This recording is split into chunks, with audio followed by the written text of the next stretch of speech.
Welcome back to The Deep Dive, where we unpack fascinating topics using sources that you, the listeners, provide us. It's like a shortcut to being well-informed without, all the overload. Right.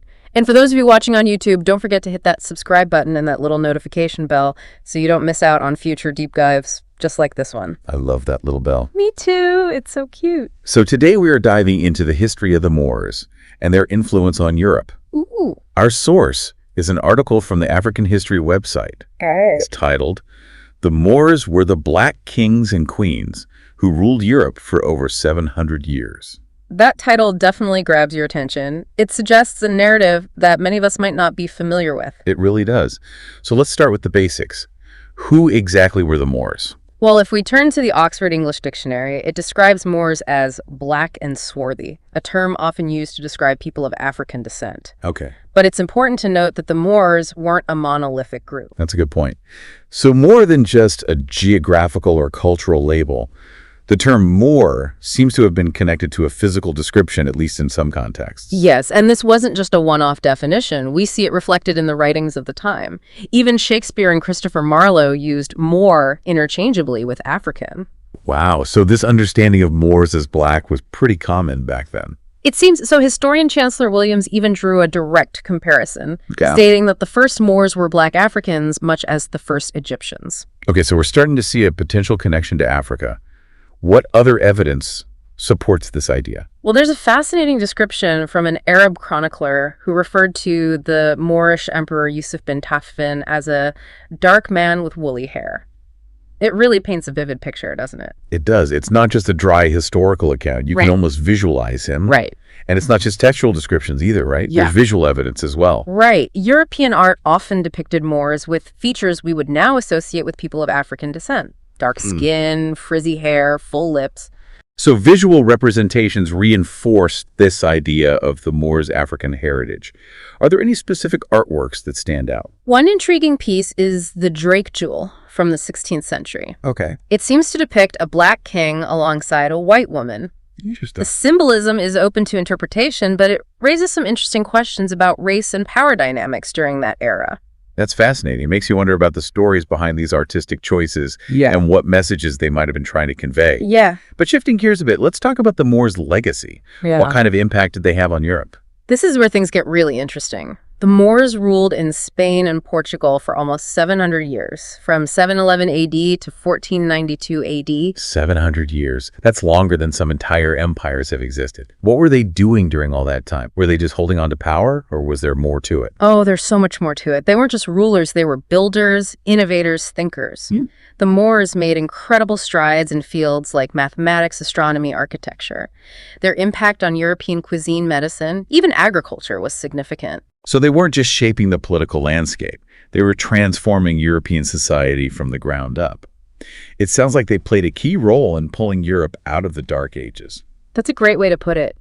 Their contributions really helped lay the foundation for the Renaissance, and yet it's a period of history that's often overlooked or minimized. That is surprising, considering their apparent impact.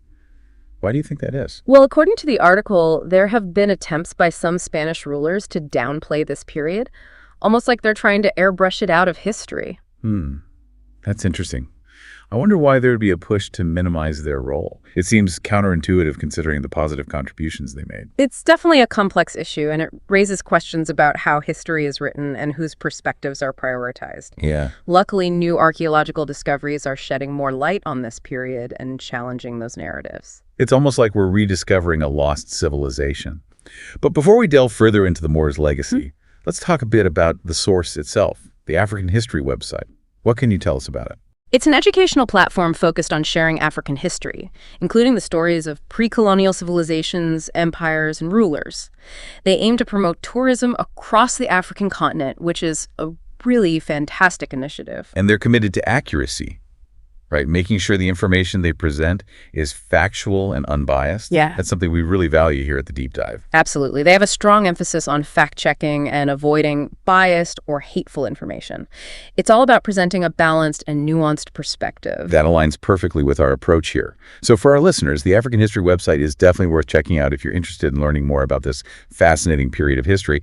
But now I'm really curious to dive deeper into the Moors' specific contributions and how they transformed Europe. Let's do it. We'll unpack some of their most impactful innovations and explore how they rippled through European society, leaving a legacy that's still felt today. It's fascinating to consider how the Moors' contributions, despite being so significant, are often overshadowed in mainstream historical narratives. It really makes you think about whose stories get told and how power dynamics shape our understanding of the past. It's like there's this whole chapter of history that's been tucked away waiting to be rediscovered. But before we get too deep into that, I'm really curious about those attempts to downplay the Moors' influence. What could be the motivation behind that? It's a complex question, and there's no single easy answer. But perhaps it stems from a desire to present a more homogeneous national narrative, one that prioritizes a certain vision of cultural identity. So by minimizing the role of a non-European culture, they're essentially trying to streamline history to fit a particular narrative, almost like airbrushing a complex portrait to make it simpler. It's an interesting analogy, and there's definitely a sense of that. But thankfully, we're seeing a pushback against these simplistic narratives. Archaeological discoveries, coupled with a growing awareness of the need for diverse perspectives, are helping to paint a more complete and accurate picture of the past. Okay, so let's dive into some of those specific contributions.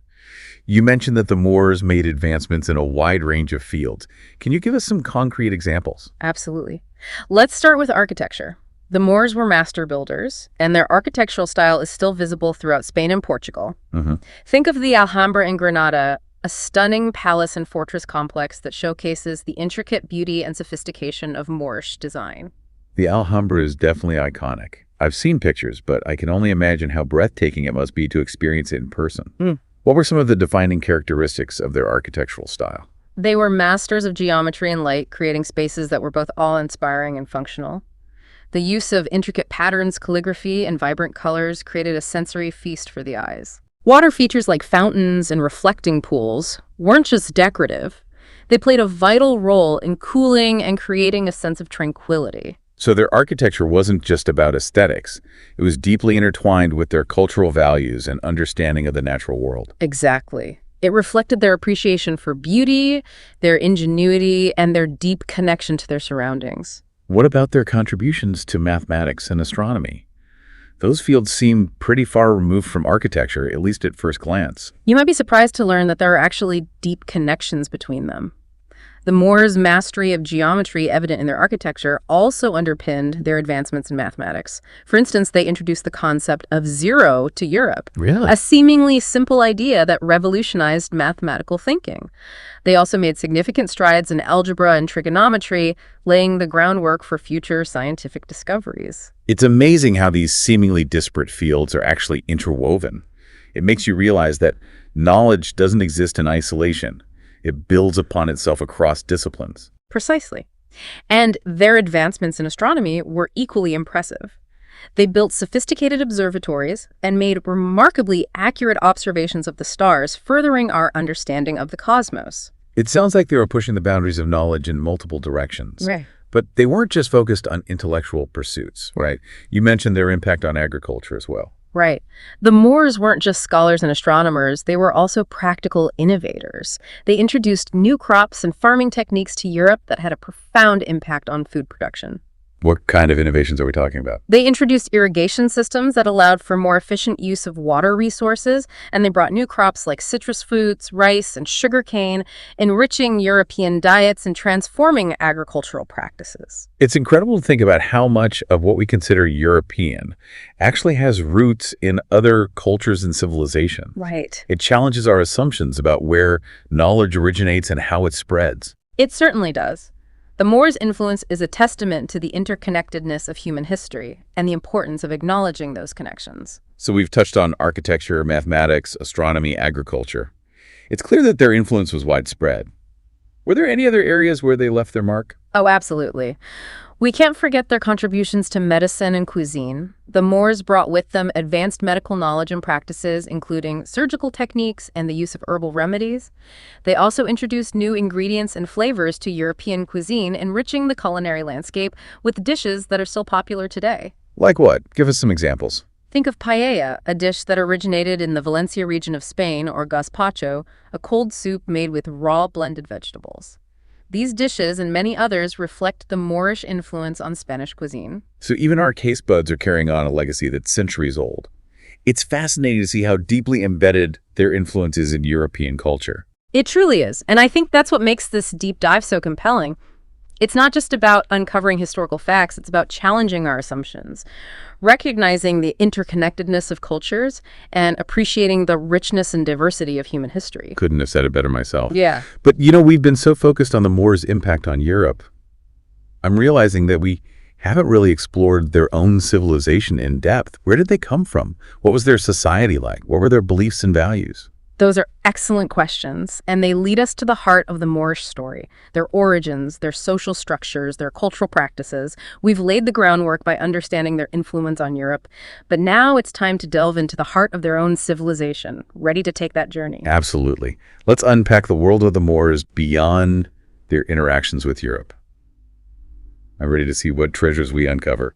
All right, so we've explored the Moors' incredible impact on Europe, but now I'm really curious to understand their own civilization on its own terms. Where did they come from? What was their society like? It's a fascinating journey, and it challenges the notion of the Moors as a single, unified entity.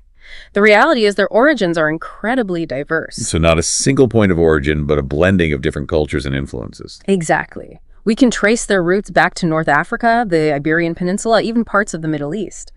These diverse groups over time were united under the banner of Islam, which played a pivotal role in shaping their identity. So more than just a shared ethnicity, it was a shared faith that brought them together. Precisely, Islam provided a common framework for their laws, their social customs, their artistic expressions. It's fascinating to consider how this shared belief system originating in the Arabian Peninsula became the cornerstone of a civilization that flourished across such a vast geographical area. It really highlights the power of ideas to transcend borders and bring people together. Huh. What was Moorish society like? Did this diverse mix of cultures create a tolerant and inclusive environment? Or were there tensions and conflicts? Well, like any society, Moorish Spain wasn't a utopia. There were certainly periods of conflict and power struggles. But what's striking is the level of tolerance and intellectual curiosity that characterized much of their rule.